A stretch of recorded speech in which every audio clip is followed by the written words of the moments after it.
I'm hanging out. This is Richard Bliss. We're at GenCon day, whatever. I've lost track. And I'm here with Dave and Steven. Dave Coulson, Steven Conway. You know them, the Spiel guys. And so we had a chance to we saw them. Hey, what a great opportunity to talk to them. Oh, and by the way, we're doing a dual interview here. Yeah, right? absolutely. Yes, we actually are interviewing Richard Bliss from the game Whisperer while he's interviewing us. So we are a tag team interviewing at the same time. We've never tried this before, so our cameras and audio equipment might all explode. Who knows? Who knows what will happen. Sweet. So there we go. So we'll start with me. You guys, I'm interested because in my case, as you guys know, I kickstarted my trip here to GenCon to do a documentary to talk about Kickstarter project owners. Awesome. You guys have done a Kickstarter project. Yes. Right? And what did you do your Kickstarter project for? Well, we've had one successful, and we're actually in the middle of another campaign. Season 7 of the Spiel is ongoing right now. So our first Kickstarter campaign was for to go to Essen to provide video coverage of the kind of board gaming world from a Spiel perspective, doing what we do here at GenCon, going around doing interviews at convention booths, and in addition to that, to produce a documentary about the industrial process of how board games are made. We got full access to Ludofact, one of the largest board game manufacturers in the world, for a week.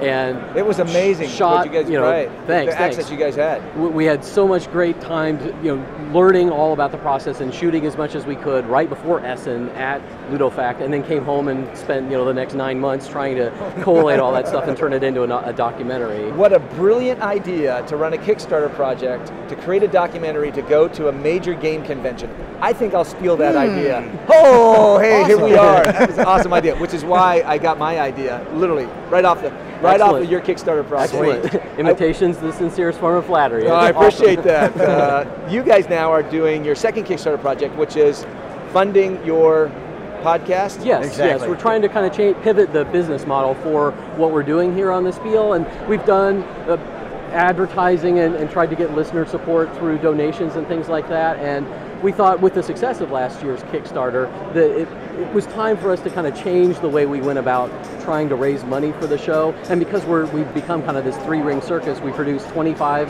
2-hour audio programs. We do wall-to-wall kind of convention coverage here at GenCon, and we intend to do Essen again. And then we do things like these special documentary projects that we kind of rolled all that into one thing and said it makes sense for us to try to fund, instead of fund this to do part of this, to do like multiple mini Kickstarters, to just say we are the Spiel, and by funding the Spiel through this Kickstarter, you're going to get a season of programming, whether it's audio or video coverage at conventions or the film projects, as we can take those on all into kind of one big project, and that's our goal. And your goal is pretty ambitious, right? It is. Yeah.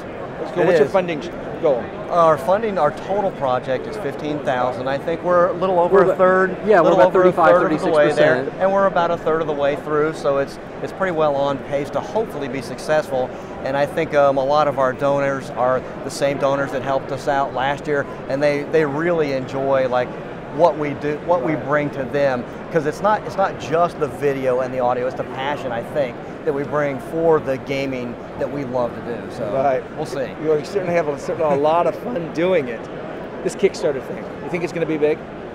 I really hope so. Yeah, I really hope so. Yeah, you think it's going to be around? I think it's like the internet, the debate's still out, so maybe. Just maybe. Just maybe. Is it? You guys are covering this space. Our shows, because I have Funding the Dream podcast, you have the Spiel. We cover some of the same topics from totally different sides, right? Yes. Because you're really documenting that creative process, those games, the experience of that game. Right. And then I'm coming from that whole, how did you even get here, right? The funding process, the business side of that. Mm-hmm. What are you seeing Kickstarter doing to the board game industry? Because you guys are right there looking at it. What do you see? What changes are happening? It's blown it out of the water. And just in the last year or so, it's allowed people that have always had awesome, great ideas, but just didn't have either the business sense or the backing to pull that project together. And Kickstarter, it's just such a simple, brilliant idea that allows people with genius ideas, but not the funds, to come together with the people who are excited about those type of things and make it happen in real life. And in some cases, 30 days, 40 days, 60 days, that's insane. It's a great idea, and as long as it doesn't get exploited, over the next couple of years, I see a bright future for Kickstarter. Yeah, I think the populist element that you have, before you had to have large publishers or had to have a lot of capital in order to even start a business or to approach it, that there was sort of a mediating layer that you had to go through to actually get a game to press and to find an audience, and Kickstarter sort of makes that process shorter, that you actually get to find your audience as you're kind of building the game. Now, I think that's a really fascinating trend that we see in the internet in other ways, that we as media producers see that we're able to get to our audience through the internet and not have to deal with big broadcast networks or things and try to pitch a show about board games to them and they're going to laugh you out of the room. But we've been able to do this for 6 going on 7 years now, and we couldn't have done that without that shortening of that gap between the creators of something and the people who think, hey, that's kind of cool. So you're seeing it, I'm seeing it. What do we say about, I know you've talked to them, there's a few people out there who aren't necessarily in agreement with us that this Kickstarter thing is a good thing for the board game industry. Right, have you talked to any of those people? We have absolutely talked to several people who think that it's going to die a horrible death very soon, that it's ruining the game industry, and I certainly don't see that at all. I mean, there's room for as many creative people in gaming that we could possibly find, and to squelch them, I think, would be a mistake, and Kickstarter is doing the opposite of that. So, why are they saying that thing? What is it? What is their justification or rationale that's saying this is a bad thing? The only thing the criticisms that I've seen and heard the most are that it waters down the market with mediocre products, that more mediocre games are making it through the Kickstarter. I'm not saying I agree with this, but I think that's the argument that I've seen leveled most commonly. Because I guess they're making an assumption that the game publishers were performing some type of higher level of vetting. Right. And that no publisher puts out a mediocre game. Right, and I think we're situated in a vantage point that you might not agree with a lot of mediocre games out there that were being published way before Kickstarter ever came into being. That's not a unique situation. I don't think that's changed because Kickstarter exists. Okay, so Kickstarter's bringing out all these new games. What about the game store? I mean, how are they going to deal with, all of a sudden they've got the traditional publishers putting out the games, and now you've got, how many games are going to come out this year, do you guys think, on Kickstarter? Oh, God. 2, 3, 400? I would say, it's in that ballpark, wouldn't you? Yeah. So So what do we say to a game store that's having to deal with that? Yeah, that's a tough call. I mean, they're dealing with a hard enough time right now with all the distributors going to exclusivity and then having to deal with all that. On top of that, you could almost consider Kickstarter exclusivity, because pretty much when you do a Kickstarter, if you're not one of the backers, you're not getting it unless they're blowing out, because usually they're making a very small number of games compared to the type of thing we see with large manufacturers.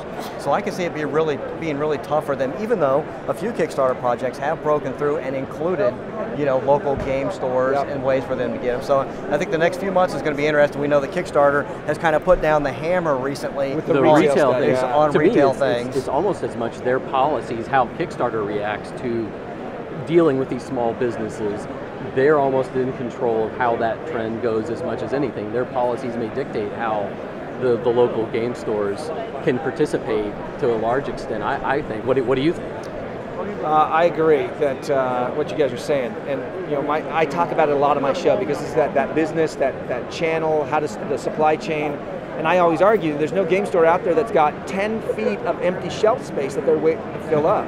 Right. Which means that I call it the tsunami's coming, and the current system, I always argue that it's broken, and that Kickstarter is exacerbating this and forming cracks in the process, because now games are going straight from Kickstarter straight to the consumer, bypassing the game store, bypassing sometimes the internet, the discount shoppers, and so we'll have to see. Yeah. Well, we'll have to hope that there's room for all of those things in an industry that we love. It seems like there's enough space for them all, but we're in that middle area now where the rules haven't been laid out enough. Right, to know. and the old guard is kind of being displaced by this whole new generation of game creators and designers and publishers who we didn't even see. Right. We could talk about this freaking all day long.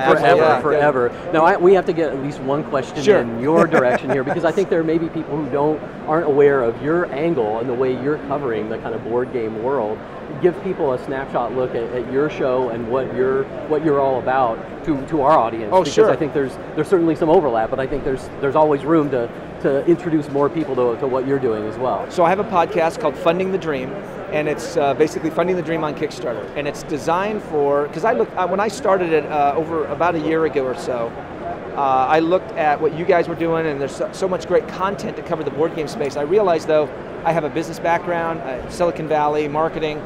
Nobody was really talking about the impact that Kickstarter's having on the industry from a business standpoint, and also the sheer process. What do I do for tax implications if $100,000 drops in my bank account? Right. So I have a tax lawyer on my show to talk about that. Awesome. Do I form an LLC to do a Kickstarter project, or do I license it? How do I handle those? So I have a corporate attorney come on the show. I have manufacturers come on the show, distributors, people who help. I've got this great game idea. I'm going to put it on Kickstarter. How do I do that? So it's almost a how-to type process for crowdfunding. And that's really where I've come from, helping people understand marketing, distribution, manufacturing, finance, accounting, legal, all of those things I need to do. All those infrastructure things that you're only thinking about, hey, I've got a game, and right. all those things you really have to think about. Yeah. And so it's really the focus has been around funding the dream, basically funding the dream on Kickstarter, and that's the topic. It's a 20-minute, it's usually 2 or 3 episodes a week, and we zero in on one aspect of this process of crowdfunding. And so that's where we come from. And so this whole trip and everything, I put it out there. Somebody says I do Speed. This is my 3rd Kickstarter project that's funded. Yeah. My first one was, I funded my podcast, 21 days, put it up there for 21 days and said, I'd like to raise some money.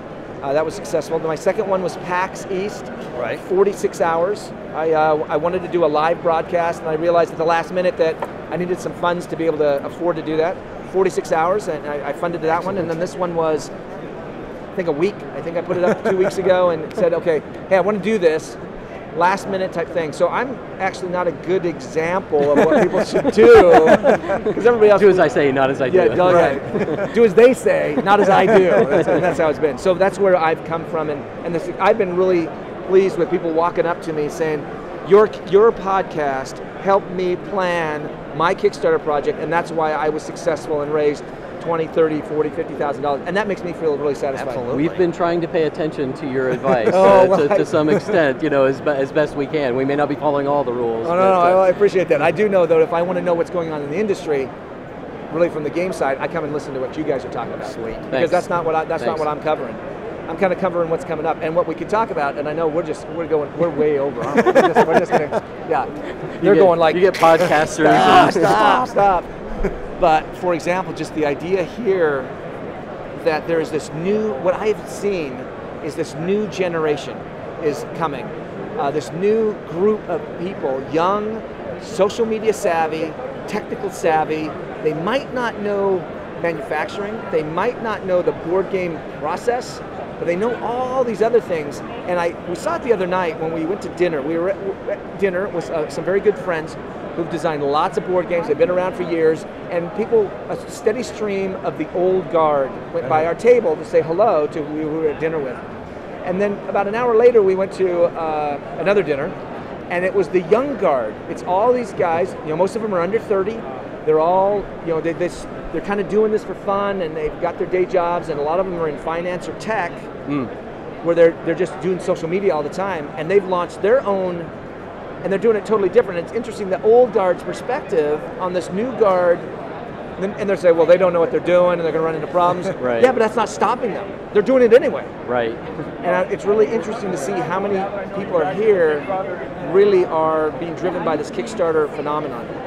And it's really interesting how a lot of the older publishers are saying, we don't like it. Yeah.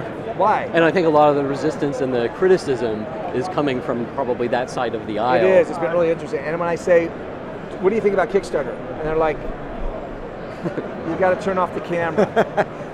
All right. And then they turn off the camera, and it doesn't matter, because even if it was on camera, I probably couldn't have put that on camera because they're not liking it. There are several larger companies that see the perks of Kickstarter and have actually done Kickstarter projects for themselves, even though they're a well-established large company already. So there must be something to this Kickstarter really thing. Interesting. So we're really talking about Steve Jackson Ogre, right? Yeah. But that was kind of a unique old property that was kind of a unique thing where you got a pent-up base of 30 years of fans. Right. and and Steve's asking himself, do I really want to put this game out? And we want to put it out like so crazy. But I was bothered by the fact that it then showed up a week later on a discount store saying, hey, order it from us, you're going to get a 40% discount. Right. Well, why would I back this thing on Kickstarter for $100? You're going to turn around and undercut, Right, and that's because, and I don't mean to pick on Steve Jackson Games, but the older publishers are seen as a pre-order system and not understanding this emotional tie-in, right? This emotional buy-in that really is the epitome of a Kickstarter backer. They want to feel they were part of the process, and they don't want to feel that they were exploited. Right. Queen Games in Germany did a similar thing with, was it Escape? Is that the name of the game? And they were trying to use it. It looked like almost to sell down older inventory as some of their rewards, as much as they were funding the new game, which was a really nice game. We got to see a promo, a prototype of it at Essen, and could have stood on its own merits, but you could see that they are sort of experimenting with the system for purposes other than just getting this game published, but hey, we can get rid of some inventory in the process of getting this game made. Well, that raises some interesting questions. It does. I think it's awesome what you guys have been doing. I really do. Thanks. Because the show has been great, and then for you guys to find a way to take advantage of your fans through Kickstarter, because you're not producing a board game. No. Nope. Yeah. I mean, we're a media company. We're trying to produce media in all these different forms that helps the industry, and we know that there's this huge. I mean, look at where we are. You can see the number of people here who are interested in these things, and there has to be some way to kind of glean through that. And we're just one filter. We don't claim to be the best or the brightest, but we're at least one filter of ways to look at the industry and say, hey, these are things we like and might be worth your attention. And so your Spiel Kickstarter project. Yes. Okay, not the Spiel, but your Essen. Sorry, your Essen Kickstarter project. What was going through your mind when you did that?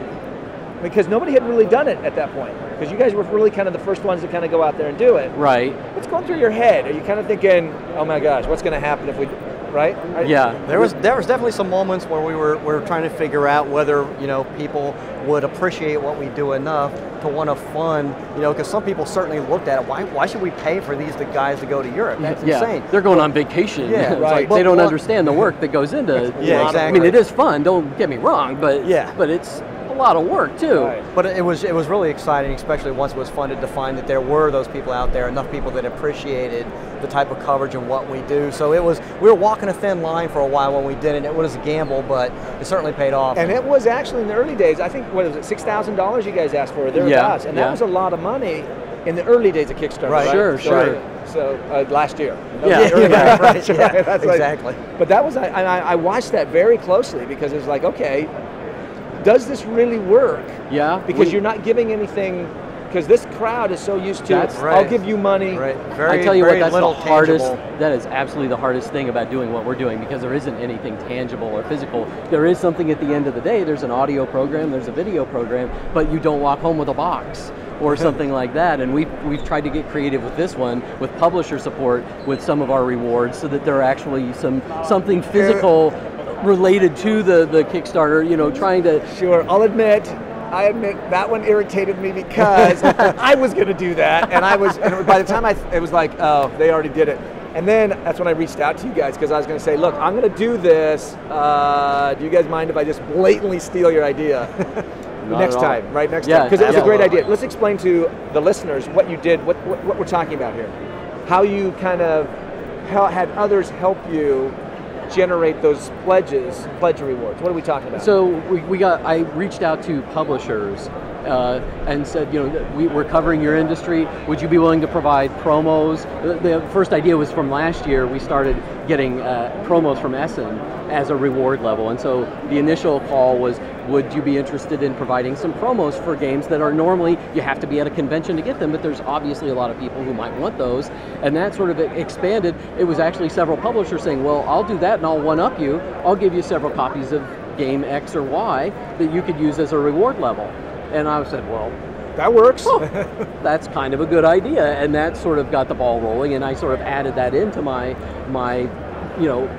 entreaty to the publishing part of the game industry, and saying, if you would like to see quality independent media exist like us, here's a way you can help that isn't shelling out lots of dollars and actually get your product into more people's hands. And it's really worked, hasn't it? Yeah, it's really been amazing that, you know, some of them I list them and boom, they're gone, and you know, I can't even get the next one listed before the one before is already gone. And it's gone both ways because the publishers seem to be very anxious as well. Hey, can you do mine? Yes, yes, we found that to be true as well. Which is why I didn't call them up and say, I know you just gave something to the Spiel guys, would you give something to mine? And I was like, all right, I'll let you guys have this one. I'm going to go first next time. Yes. Luckily there's enough publishers to go around. There are enough publishers to go around, and that is the challenge when you're building that Kickstarter project, when you're doing something like what we're doing, that intangible, right? Those, whether it's stretch rewards, I don't know what kind of stretch, I gave, on mine I don't even bother with stretch rewards. This is how much I need, if you hit it, okay, no stretch rewards, because I can't think of anything, right? It's like, okay, I'll stay at a better hotel.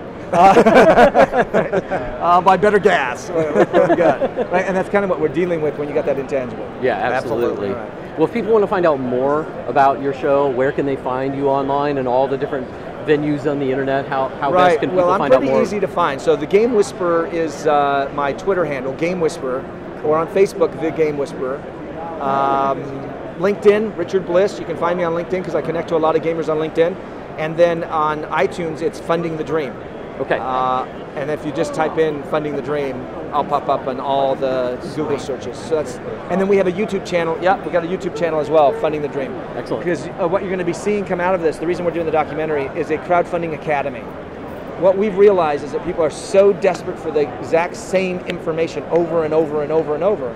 So we will be using a lot of the content we've generated here before the end of the year to launch a crowdfunding academy for people who said, okay, basic 101s. How do I get a journey? Yeah, primer. Absolutely. And how do I do that? And we have 14 modules that are built in here for people to be able to do that. So that's how they'll be able to find this as well. Cool. Great.